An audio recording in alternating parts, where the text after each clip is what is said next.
जय माता दी दोस्तों, कैसे हैं आप सब। दोस्तों बात कर रहे हैं 11 और 12 अगस्त की कि ये 2 दिन मकर राशि वालों के लिए कैसे रहने वाले हैं। इन 2 दिनों में मकर राशि वालों को क्या खुशखबरी सुनने को मिल सकती है, किन बातों में इन्हें सावधानी रखनी चाहिए। तो इन 2 दिनों का राशिफल जानने से पहले हम इन 2 दिनों का पंचांग जान लेते हैं। 11 अगस्त 2025 दिन सोमवार रहेगा। भाद्रपद माह कृष्ण पक्ष की द्वितीय तिथि जो 10:35 तक रहेगी। उसके बाद तृतीय तिथि प्रारंभ हो जाएगी। अतिगण योग रहेगा जो 9:33 तक रहेगा। उसके बाद सुकर्मा योग प्रारंभ हो जाएगा। शतभिषा नक्षत्र रहेगा जो 1:01 तक रहेगा। उसके बाद पूर्वा भाद्रपद नक्षत्र प्रारंभ हो जाएगा। चंद्रमा कुंभ राशि में रहेंगे। अभिजित मुहूर्त का समय रहेगा 11:59 से 12:52 तक। राहु काल का समय रहेगा सुबह 7:27 से 9:06 तक। अब बात करते हैं 12 अगस्त की। 12 अगस्त 2025 दिन मंगलवार रहेगा। भाद्रपद माह कृष्ण पक्ष की तृतीय तिथि जो 8:43 तक रहेगी। उसके बाद चतुर्थी तिथि प्रारंभ हो जाएगी। सुकर्मा योग रहेगा जो 6:53 तक रहेगा। उसके बाद धृति योग प्रारंभ हो जाएगा। पूर्वा भाद्रपद नक्षत्र रहेगा जो 11:53 तक रहेगा। उसके बाद उत्तरा भाद्रपद नक्षत्र प्रारंभ हो जाएगा। चंद्रमा सुबह 6:11 तक कुंभ राशि में फिर मीन राशि में आ जाएंगे। अभिजित मुहूर्त का समय रहेगा 11:59 से 12:52 तक। राहु काल का समय रहेगा दोपहर 3:44 से 5:24 तक। दोस्तों जैसा कि अब आप सब जानते ही हैं कि सावन मास समाप्त हो चुका है और भाद्रपद माह की शुरुआत हो चुकी है। और जो भाद्रपद मास है वो पूजा पाठ, भक्ति और ऋतु परिवर्तन का संगम माना जाता है, जिसमें भगवान श्री कृष्ण, भगवान विष्णु और माता पार्वती की पूजा का विशेष महत्व होता है। इस माह में जातक व्रत, पूजन और कई धार्मिक अनुष्ठानों के माध्यम से अपने जीवन में एक सकारात्मक ऊर्जा और भगवान की कृपा प्राप्त करने का प्रयास करते हैं। और इस माह में ही कई महत्वपूर्ण त्यौहार भी आते हैं, जिनमें जन्माष्टमी, हरतालिका तीज, गणेश चतुर्थी जैसे त्यौहार भी होते हैं।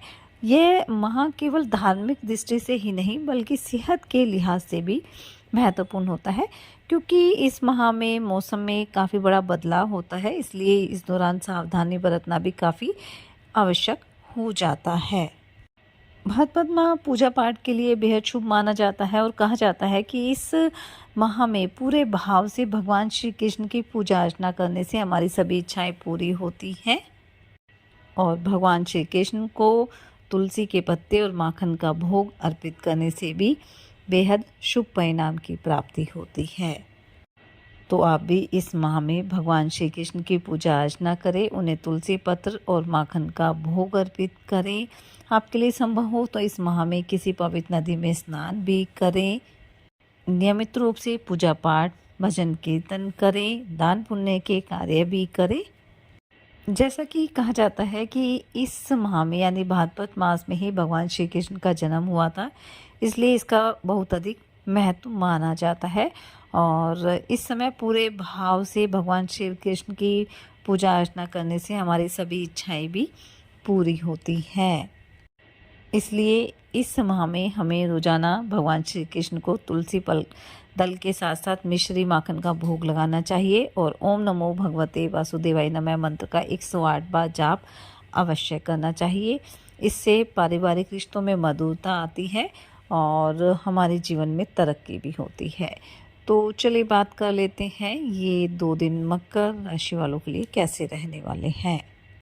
ये 2 दिन मकर राशि वालों के लिए सामान्य रहने वाले हैं, इसलिए इन 2 दिनों में आपको अपने कार्यों को करते समय थोड़ी सावधानी भी बरतनी है। हालांकि प्रबल योग बन रहे हैं लाभ के, लेकिन कहीं ना कहीं थोड़ी सावधानी भी बरतनी है। चाहे निवेश करना चाहते हैं, किसी तरह की नई शुरुआत आप करना चाहते हैं, तो उसमें आप अपने बड़ों की सलाह भी लें और जल्दबाजी में किसी तरह का निर्णय ना ले।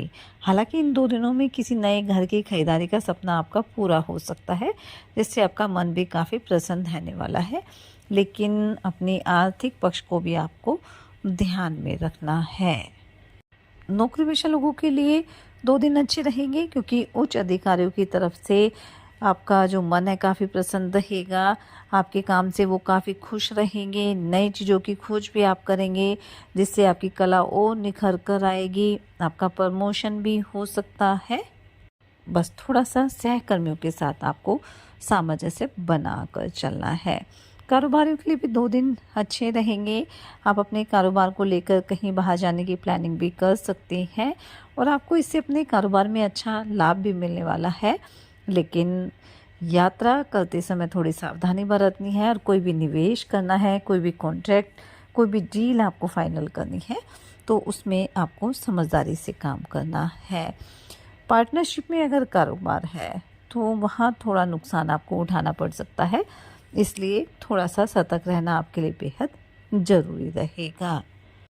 इन 2 दिनों में आपकी जो निर्णय क्षमता है काफ़ी बेहतर रहने वाली है, लेकिन कभी भी अगर असमंजस की स्थिति लगे तो अपने बड़ों की सलाह आप ज़रूर लें।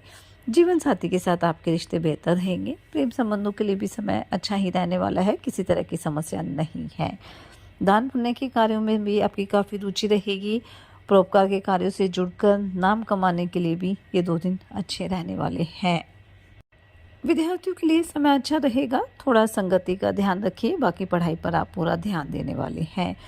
इन 2 दिनों में कामकाज को लेकर भी थोड़ी भागदौड़ अधिक रह सकती है, जिससे थोड़ा आप थकान का अनुभव कर सकते हैं, इसलिए काम के साथ-साथ खुद का ध्यान रखना भी बेहद ज़रूरी है। घर परिवार में किसी मांगलिक कार्यक्रम का आयोजन भी हो सकता है, जिससे परिजनों का आना जाना भी लगा रहेगा। अगर कोई प्रॉपर्टी खरीदने की योजना बना रहे थे तो जल्दी ही आपकी इच्छा पूरी हो सकती है।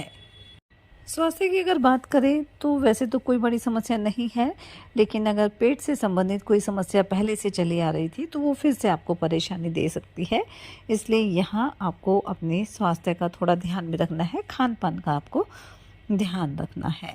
इन 2 दिनों में घर परिवार में किसी नए मेहमान का आगमन भी हो सकता है या घर परिवार के सदस्यों के साथ आप किसी धार्मिक यात्रा पर भी जा सकते हैं। लेन देन से संबंधित मामलों में भी आपको सोच समझकर कदम बढ़ाना है। माता पिता का आशीर्वाद भी आपके साथ बना रहेगा और उनके आशीर्वाद से आपका कोई रुका हुआ काम भी पूरा हो सकता है। जो जातक अविवाहित हैं उनके विवाह का प्रस्ताव भी आ सकता है। तो कुल मिलाकर हम कह सकते हैं कि ये जो 2 दिन हैं वो मकर राशि वालों के लिए अच्छे रहेंगे। बस थोड़ी सावधानी बरतनी है, बाकी लाभ के योग बनेंगे, इसलिए समय का फ़ायदा उठाएं, मेहनत करें, अपने प्रयास जारी रखें, साथ ही सच्चे मन से आप ईश्वर आराधना करें, हनुमान जी और शनिदेव की आराधना करें, हनुमान चालीसा का पाठ जरूर करें, अपनी सामर्थ्य अनुसार गरीब और असहाय लोगों की मदद करें। और भादो माह प्रारंभ हो चुका है तो भगवान श्री कृष्ण की पूजा अर्चना भी करें, इससे आपके जीवन में सदैव खुशियां बनी रहेगी। ये 2 दिन आपके लिए मंगलकारी रहे, शुभता भरे रहे। ऐसी मंगल कामना के साथ जय माता दी।